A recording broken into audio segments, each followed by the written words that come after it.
Okay, this is a run-through guide using Globaltis, Tech2, opcom and ECU programming on Vauxhall vehicles. If you can see here, this is the laptop.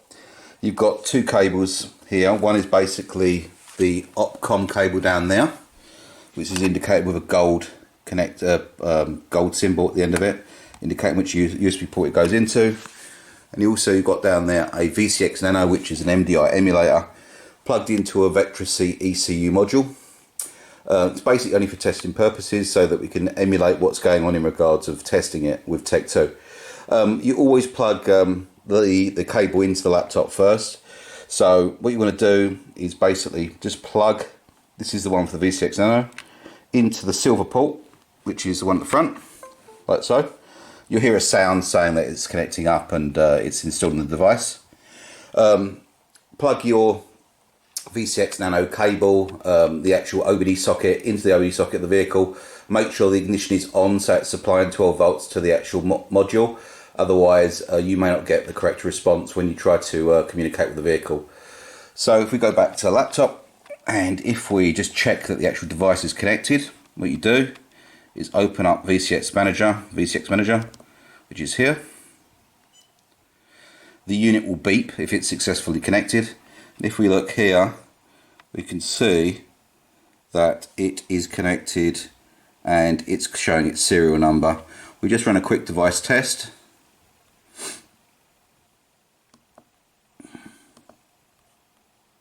Takes a little while.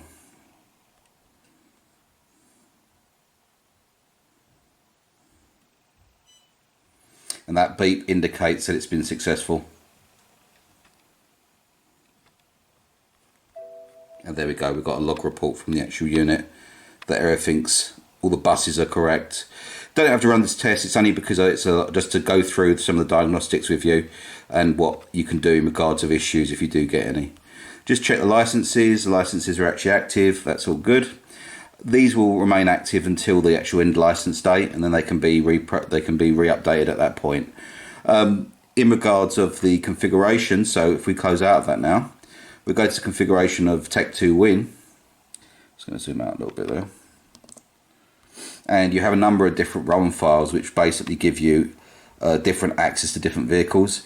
Even though this is the Vauxhall platform, it can be used with other platforms. It has access to Isuzu, Holden, Chevrolet Export, that's Chinese and South American countries. And also it's got access to Saab. Saab doesn't work at all with the VCX Nano interface. It doesn't work with the MDI very well either. It requires a lot of bus protocols which the MDI can't emulate. We're going to concentrate on using the Vauxhall 182 because that's the latest version, the most stable version as well. There are older ROMs here which it can be used if you're not getting the right response in Tech2, and if it's older vehicles, sometimes 137 is more preferable, but in general 182 is the latest version, is very stable. Just zoom out here. What will happen when we click the 182, you'll get a Tech2 screen pop up. This is basically an emulator of a Tech2. If you ever used a Tech2, it's a handheld in-one diagnostic system from the late 1980s. What GM did and Vauxhall did, more GM side, they ran it into a software emulator and emulated the Tech2 on Windows. So this basically replaces a handheld Tech2 for older cars from about 1992 on the North American side up to 2008. Now on the Vauxhall it was used a little bit later, so it will be about 1996 or 1998 up until about 2012, up to the Insignia platform. Then they started moving over to GDS2, which is the application which replaced Tech2win. So what you do here is you just select the top one, MDI. This is a serial number. This is the actual VCX Nano emulating the MDI, because that's what it does. It's an emulation device itself. So it's emulating the MDI here. So you select serial number, that one there, MDI, okay. Now, if this is blank, it means the VCX Nano is not connected. Now, usually just a restart of the machine would fix that and reconnecting the interface. But if you're not seeing the VCX Manager, if you open up the VCX Manager and it's not showing there, then you need to check the cabling and making sure that there's no problems with the actual cable itself or the connection end at the Nano. Now the Nano's cable is quite robust, but the connectors are, especially at the end of the actual module itself, are quite fragile. So be careful when you're connecting up to vehicles. Don't put any pressure on the micro USB connector there, because if you push down on it, you can snap it off, and that would cause a bad connection. The same goes for this. Always unplug it via the connector. Don't pull it out by the cable, because it can cause a break inside the cable. The cables can be, other replacements can be found, and they're quite, you can even use a mobile phone cable for an early mobile phone, but obviously it won't have the length of this cable. But just always remember to unplug it via the actual connector. And the same thing goes for the VCX Nano. Don't wrap the cable around the unit. Always, if you're going to leave it stored, just loop the cable. Don't wrap it around the device, because you can cause over time mechanical stress, and that can cause the connector to disconnect from the board. Anyway, so going back to this, if you press OK on this, and the Tech2 will start to initialize.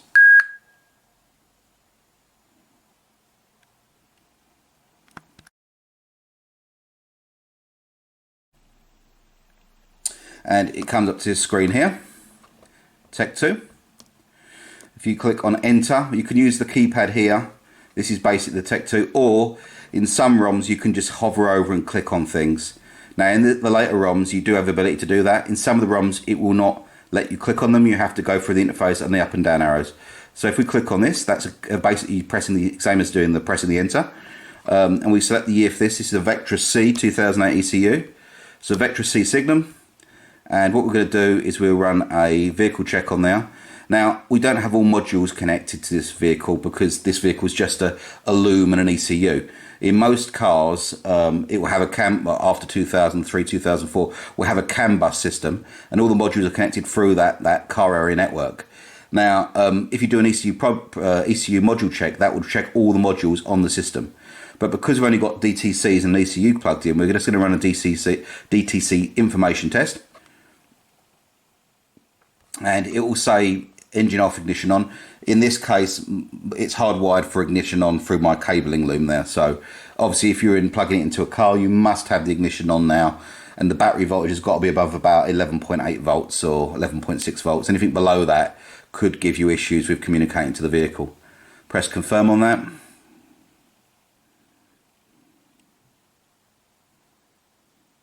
Takes a little while. And it's saying waiting, because it's communicating with the ECU.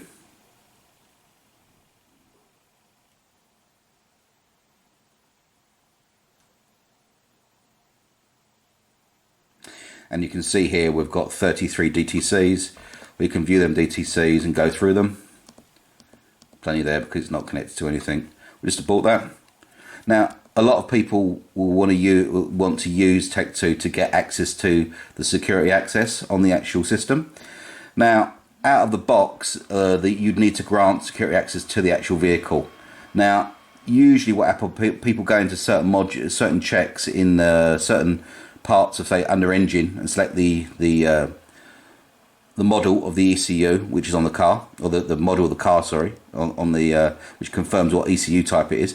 Press and continue on that, and you get a lot of advanced options within the engine or whichever BCM module you're connected to. Let's give that a little while. Confirm that as well, saying the DTC's there.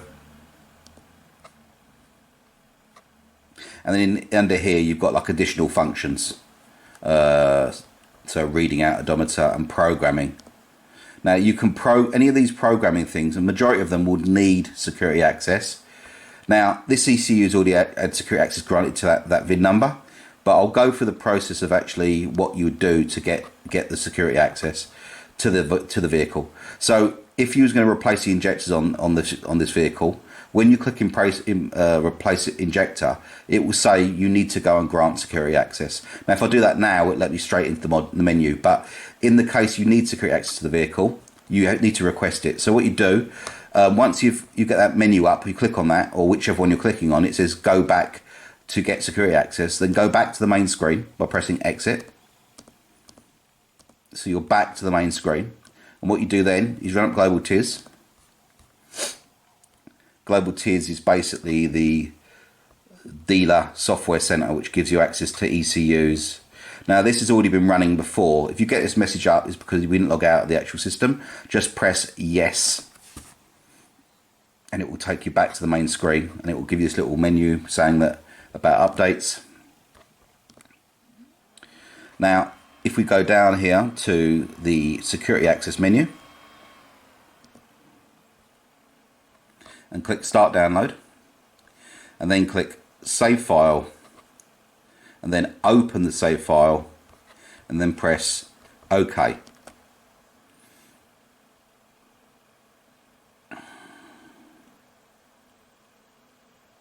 And this will load up a Java applet from the actual server, which will give you selecting device for security access. I'll just move this out of the way for a second, you'll see it clearer. So what you can see now is security access in one window and the Tech2 running there. If you press next on it, it will start requesting access. And what that's doing is basically the Tech2 has the VIN number of the vehicle in its memory, and it's going to go away and grant security access based upon that VIN. Now once it's done, usually you don't have to do it again on that vehicle unless there's been some reset done. Some vehicles are different though. Now generally this should work, it will definitely work up to 2012. It may work on vehicles beyond that. It purely depends on whether or not the VIN is on the database, and also whether or not some of the later vehicles don't use this method. So if you've got a vehicle which is on GDS2, majority of them vehicles don't need to require security access like this. They do it through either their an online website, or they do it via service box, or you can do it via the ECU programming menu within this version. Obviously this version has software for ECU programming up to about the end of 2012. If you wanted to reprogram something fully, like actually reprogram it with the calibration data, a lot of that needs to be done online. Obviously that requires a paid subscription to a platform, and it requires basically unfortunately it requires a Windows 10 or Windows 11 software build, because they've recently changed that software. If we look here, we can see now we have security 2 and security 3 type access. Now Globaltis itself also used to require security access to enable the software. See, it says 01 down there. You don't need that on this version, because every time you close down Tech2win, it's patched to go back to 7 days every time. So in regard to security access for the Tech2win application itself, it's no longer required. But type 2 access there is immobilizer and high level access to the Vauxhall ECU, and you've now got that written to that car. So if you went back into the car now, went back into the options, you'd be able to get into them options for programming, basically, for injectors or whatever other option there is in there to actually program basically on the car. If we go out of Tech2win now, because we've done enough in that, we'll go on to the ECU programming side of things. Go back to home. This is all still within Globaltis, this app within this web window. And if we go to service programming, this is service programming system. Click start on that. Click save. And then when it opens, click the top one to open the file. Open the executable, and this will start to open up the programming. Now when you get a software installation box up, always press skip. Do not install these versions. We've got later versions on the system now. These are incredibly old and no longer required, so always press skip on that, and that will load you up now into the programming interface. Now for programming, you don't select MDI because we're just doing a pass-through program. So select the J2534 VX Diag, yeah? And then you've got the options to reprogram an ECU, that's an existing ECU, or if you're replacing a unit, a versionized unit, you do replace and program ECU. But in this case, we're just going to do reprogram. Now, if the calibration data is newer than the ECU, it will let you know to say, look, it's already got the latest calibration data on there. Most people would only update the programming on a virginized module or one which has been supplied from a dealership. So if we press next on this, we select this Vauxhall. We know it's a 2008. We know it's a Vectra C. Vectra C, that one there, Vectra C Insignum. And it's starting to communicate with the actual ECU.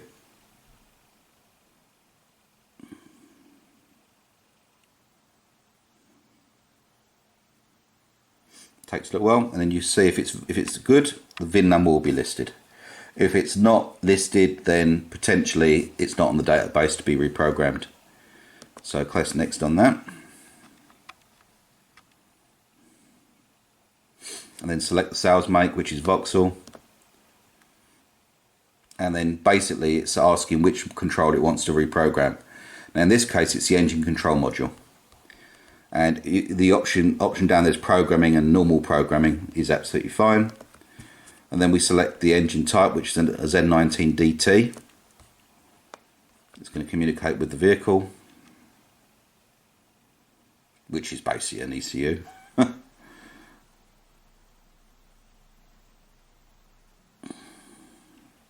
And once it starts doing that, it's going to communicate with the server and find out what calibration.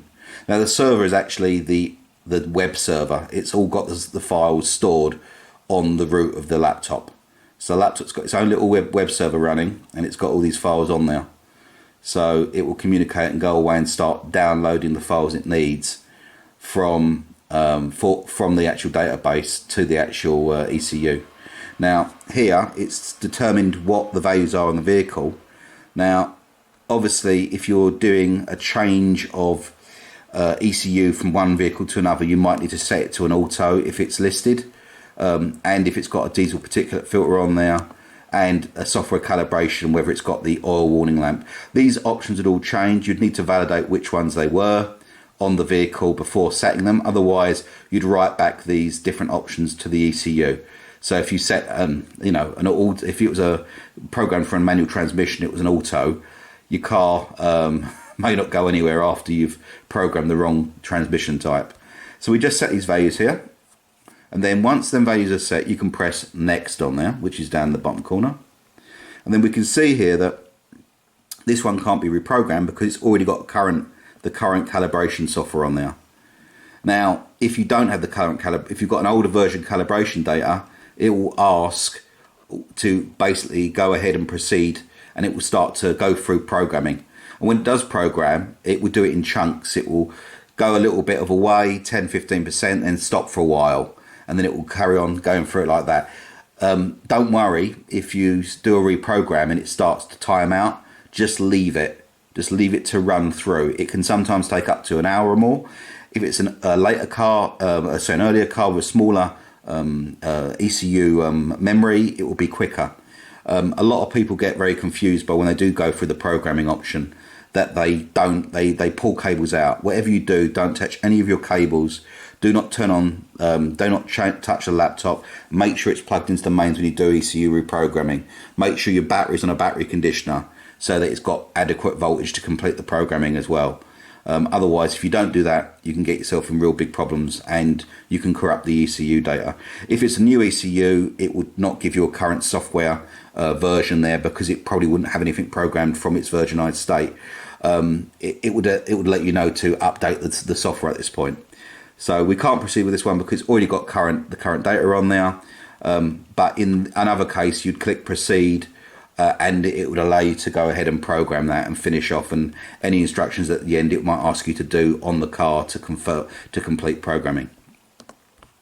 So that's pretty much it out of Globaltis, but there is another option here for soft service and diagnostic information, which gives you a lot of information and guides, but it is incredibly slow, and some of the menus are a little bit out of whack, because this is incredibly old software. Software is legacy from the Windows 2000, Windows XP days, and it doesn't work 100% with Windows XP, with Windows 8. Sorry.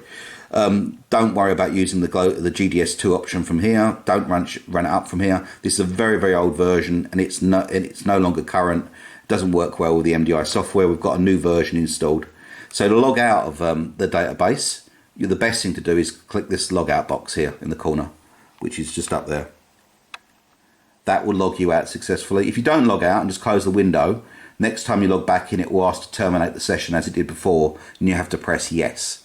So we click log out here, confirm log out, yep, confirm log out, and that will then close the window down. It takes you back to the main screen. So we'll go through GDS2 now. GDS2 is patched. This is for vehicles after the year of 2012, roughly, up till present day. It is patched. Sometimes it doesn't run up on the first run. Okay, running through GDS2. GDS2 sometimes takes more than one attempt to actually open. It's a little bit buggy because it's patched, and sometimes a patch doesn't run on always the first run. So what we do is we'll run through it, and if it comes up with a little pop-up error saying error type 6 or a blank box and then OK, then what just try it running up more than once. If it doesn't work, restart the machine fully and then plug the VCX Nano, unplug it and plug it back in again, because sometimes it needs to determine that the actual VCX Nano is the device plugged in. We'll run it up.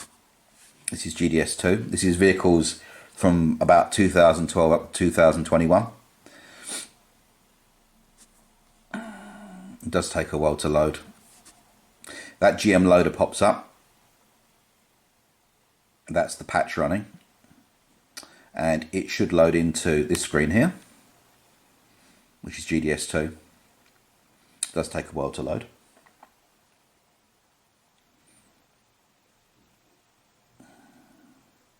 Once it's loaded up, you'll see this connection to internet not available. That's perfectly good. We're using an offline version. It's not the online version. It's basically got the database behind it for all the diagnostics. Down here, if we just zoom into that for a second, you'll see it's selected up to the 2020 last quarter version of Opel Vauxhall. And if we press on the diagnostics, this will give us a loader list. The loader list will give you the J2534 interface it's connected to. Now, at the moment, it's saying up here that it's connected to MDI, then the serial number, but it says it can't determine the vehicle. Now, that's perfectly normal, because if you look down here at the VIN number, it's pulled the VIN number from the ECU, and this ECU is a 2008 Vectra C ECU, and it's not officially supported by GDS2. Now, if the vehicle is officially on the database, it will come up in green. It will show a green bar there saying it's determining the vehicle. We can still go ahead and scan the vehicle in this state. It's just that obviously it's not going to read everything correctly. We'll have to select something close to it to get the DTCs up. So now we've got the VIN determined, which automatically gets read. If you're on a vehicle which doesn't get read, try pressing the read VIN, and it should pop up in that menu. We press enter down here to confirm the selection. And then if you see here, we have got the vehicles selected for these years. And if we go down to, we'll go down to 2009 because basically we haven't got a 2008 car there. So if we go into Vauxhall Insignia, I think the 2 litre ECU is an ED16, an EDC16 Bosch type. So it should read back most of the data out the ECU. GDS2 does take a while to load every time it goes away, and it gives you a similar sort of options as Tech2win, but in a much longer, not such a condensed view. So if we go back again for a second, we can see we've got module diagnostics, vehicle diagnostics, system diagnostics. I believe doing a vehicle diagnostic check will give you DTC information for the whole vehicle wide. It will go through the whole CAN bus and start scanning. We'll try to do this on this selection. We'll select I think the 1.8 should give us something. And we'll just go through the options. Is it got that not equipped? Again, you don't have to always get these right, but it's better to get everyone right from the vehicle. Vehicle stability program will press not equipped. You can see down there we're seeing a control voltage of 13 volts from the module, which is good. Press not equipped again because it hasn't got a trailer hitch on this ECU. press anything on that.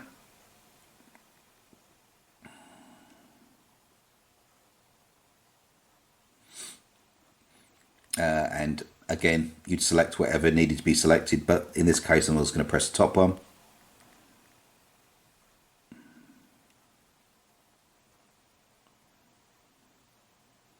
And again, not equipped. And if you look, see here, it's trying to communicate with every module on them pins. Now obviously we only have an ECU here, but in most common cases it will go through and start reading out the vehicle-wide DTCs from every module on the vehicle. And as you can see, there's a shitload of modules there. Transmission, rear differential, parking brake sensors, body control modules. So that would give you a full listing of all the DTCs. Now it's actually errored out because it's not communicating very well with, it's going to probably read a report now. Here we go, there's the vehicle report. Usually it would get to the end on that and confirm it. But you can see here, these are all the report from the actual vehicle itself. So it's quite useful. If you wanted to do a report for someone, you could actually just go away and actually save that down, or potentially plug a printer into the laptop and print it out. So that's very useful, that. That would give you the DTC information from the vehicle. This will read out the DTCs.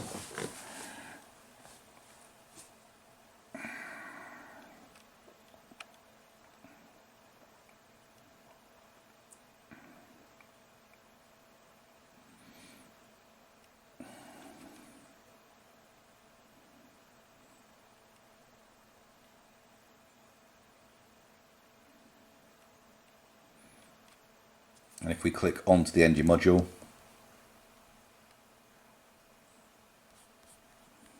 should be able to see the details here. Oh, it's requesting the DTCs now.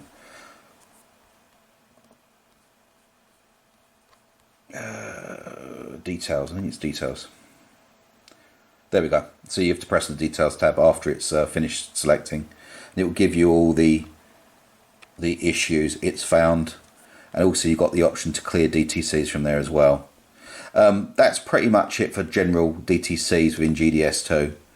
There is obviously the engine control options here for under module diagnosis, which gives you specific control and variable settings for certain values. For example, event information, identity information, configuration and resets. This is basically what the Tech2 would give you, but in a much more in-depth view of things.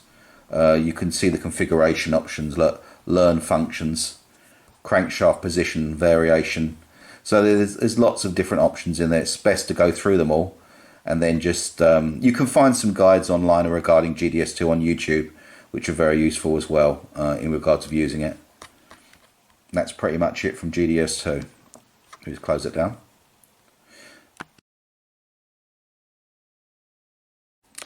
Now going through the opcom cable selection program and how to actually load it. You can see now we've actually changed to cable, the gold plug there. So it's got that's connected up to the opcom cable now. If you just check that over there, you'll see that the opcom is connected.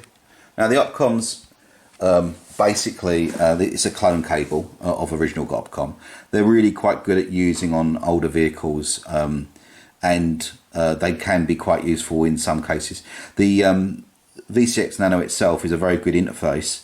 It's not great at communicating with older pre-CAN bus vehicles, so the opcom gives you more ability in regards of the older vehicles here. So if you find that you're not getting response with some modules via the old protocols on KWP 2000 keyword, the older protocols before pre-CAN bus, pre-2003, then the opcom might be an option. That's why I always include it in the actual package.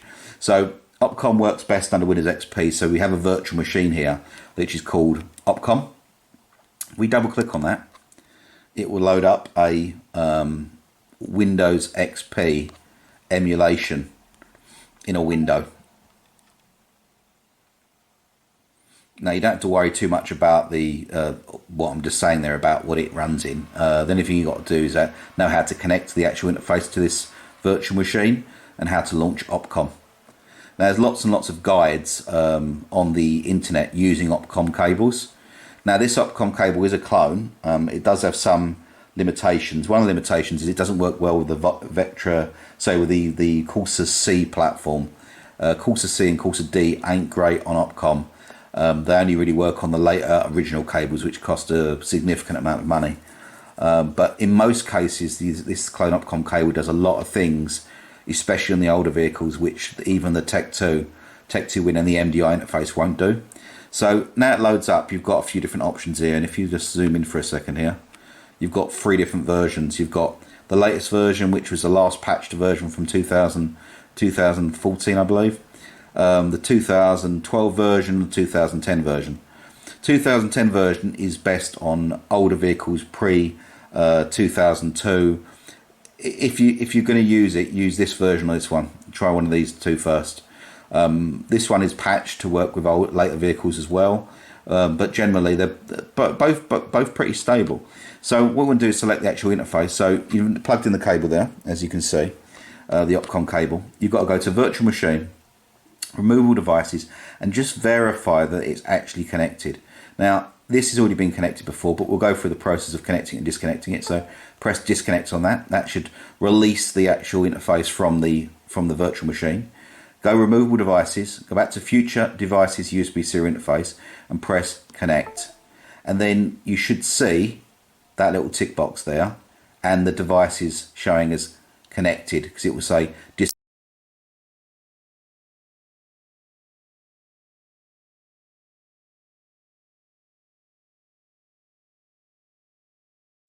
connect to host. So now we've confirmed that's actually connected. That's routing through the actual opcom cable connected down there on the ECU through to this Windows XP virtual machine.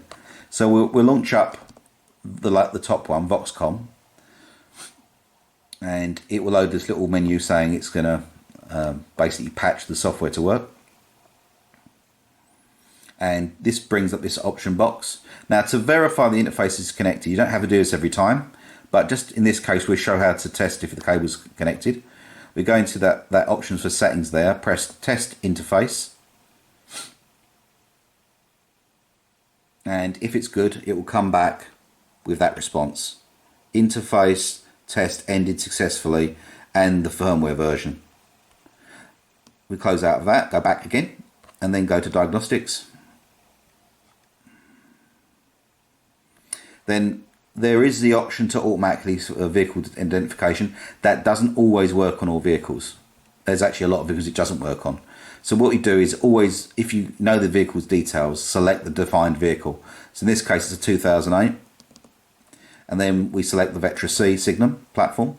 And then we click vehicle.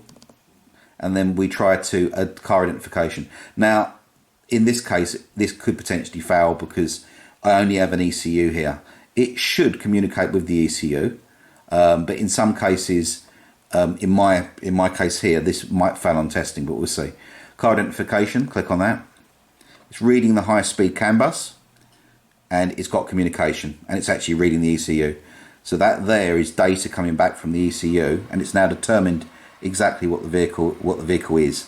An EDC CAN bus ECM, engine control module, and it's showing there the sub values of the vehicle, the engine code and everything. Yeah, so it's actually it's very useful to determine a vehicle. So you could potentially use this first before getting these options to go into Tech2win with, because Tech2win will want you to manually select all these engine codes, where the opcom usually pulls it straight from the vehicle itself. So very useful in certain respects. And this basically gives you different CAN bus selections. Obviously I believe at the moment we're using GM LAN CAN. But in this case we only need to diagnose ECM. So we go down to here, we've got the options for quick vehicle readout, detailed readout and diagnose ECM. We do a quick vehicle readout first actually, and that's going to start pulling data. Now obviously in this case there's no other modules connected, so it's not seeing the SIM is not showing there's no communication because we don't have a SIM connected. But if we read out all fault codes, not that one, sorry, read out CAN bus configuration, no.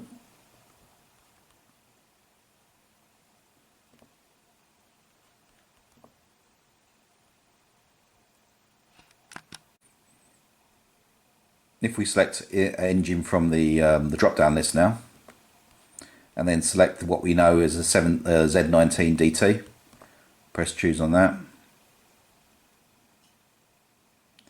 and it's basically giving us an option now of what ECU we have here, similar to what the Tech2 would give, but we're going to give that top one, just for example. It's going to be probably wrong. And if we now click over, we can see we've got output tests there, measuring blocks, special functions, programming. So quite a high level of access to the actual ECU. And if you look on here, look, we can reset, pretty much do exactly what the Tech2 does, programming tyre circumferences, resetting an ECU, in other words, virginizing it, divorcing it from the vehicle. So there's certain things you can do. You still need the PIN number for the passcode for the actual ECU to reset it or to pair it to through Opcom. But in most cases, it gives you a lot of options to reset there. Also, you can see fault codes from here. And there we go. We've got all the fault codes there. Again, same as what the Tech2 would give you, but in a much more in-depth sort of listing. That's pretty much it. To close down out of it, there's other options obviously as well. If you go back, there's transmission, vehicle, that requires the SIM module to be present. Transmission, you have to have the transmission module present to do that. So there is a lot of options in here as well in the Opcom interface. Let's go back out of it and exit it. That will close the software. To shut it down, don't press this, that will only pause the machine. You want to go start, power off, or you can do it from the other menus as well under power off, but always try to do it from the bottom start menu. So start, turn off, and then turn off again, and it will shut down this window.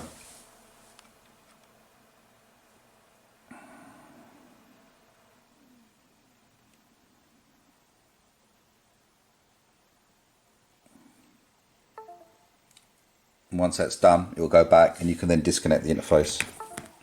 We'll plug back in the VCX just for a moment. Like so. This is the VCX again. Now obviously it's not plugged into the ECU at the moment, but I just want it connected just so that I can just go back into the VCX manager and just show it successfully reconnected again. You don't need to always restart between plugging in interfaces. It's good practice to always shut down the machine afterwards, because in case stuff is sitting in memory or whatever. But you can see here again that everything's showing as connected. The configuration's showing as up, and the device is showing okay. You don't need to update the firmware on this. There is a later version, but because of the way all scanner work now with the later versions of the firmware, it doesn't give any extra functionality to the GDS2 platform at the current time. And also they've changed their licensing now to 30 days. So you'd have to constantly update the software all the time, and it's a real pain in the arse. So 1.6.2 is the best version to run on. And I would not, I would definitely refuse, if you did update it, it would probably break some of the applications as well. So it's not a good idea to update the software. You'd have to be connected online to do that anyway, but if it was to be updated, you press the firmware and it would go away and connect and try to update the firmware, but it would invalidate the licenses and cause all sorts of problems. So the best way is don't connect things to the internet and don't update anything, because everything's been set the way it currently is, and it would need to come back for reprogramming, and then obviously there'd be a cost incurrence if it got bricked, because it's a lot of work to get it to this point anyway. Lots and lots of patches and software has to be specially tailored to make it work the way it does here, and it's not something you'd be able to do yourself without a lot of computer expertise. That's pretty much it on that side. There's one other thing to go through, and that's the Haynes manual, workshop manual, which again runs in another virtual machine. If you open up this, This will load up. It gives you workshop guides up to the year 2015. It's very useful for a lot of different functions, and it's worth having available for any vehicle, including, you know, BMWs, Audis, Saabs. There's plenty of guides in here under the Vehicle Haynes software. While it's loading, there is actually a software on here called AnyDesk. That's for remote access in case something gets needs to be remoted onto. It can be remoted onto remotely when connected to Wi-Fi. In most cases, it's not. Leave machine off network because it's designed to be used as an offline system anyway.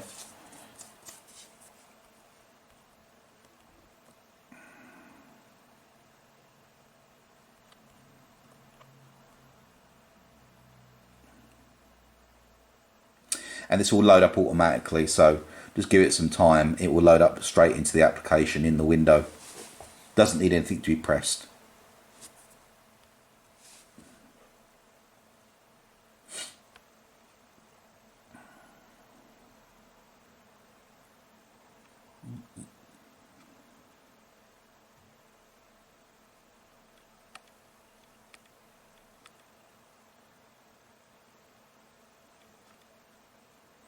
Yeah, it does take a while to load up.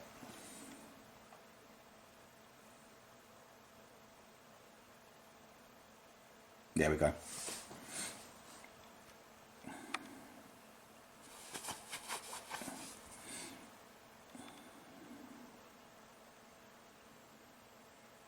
Once it's loaded up, you can basically just select whatever you want from here and select through the options for details on vehicles. To shut it down, anything you've got to do is go start and basically just turn off computer from there, and then press turn off again.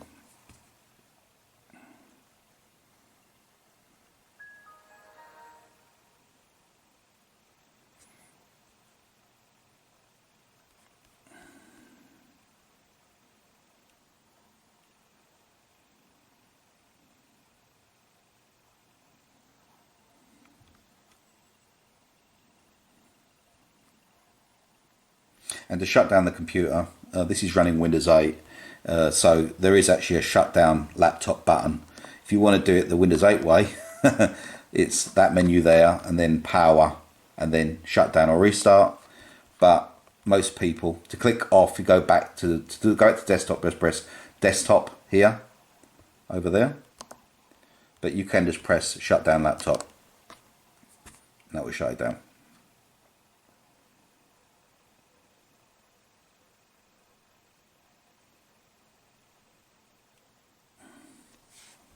Thanks a lot for watching this video. Any problems, you can give me a shout. Thank you.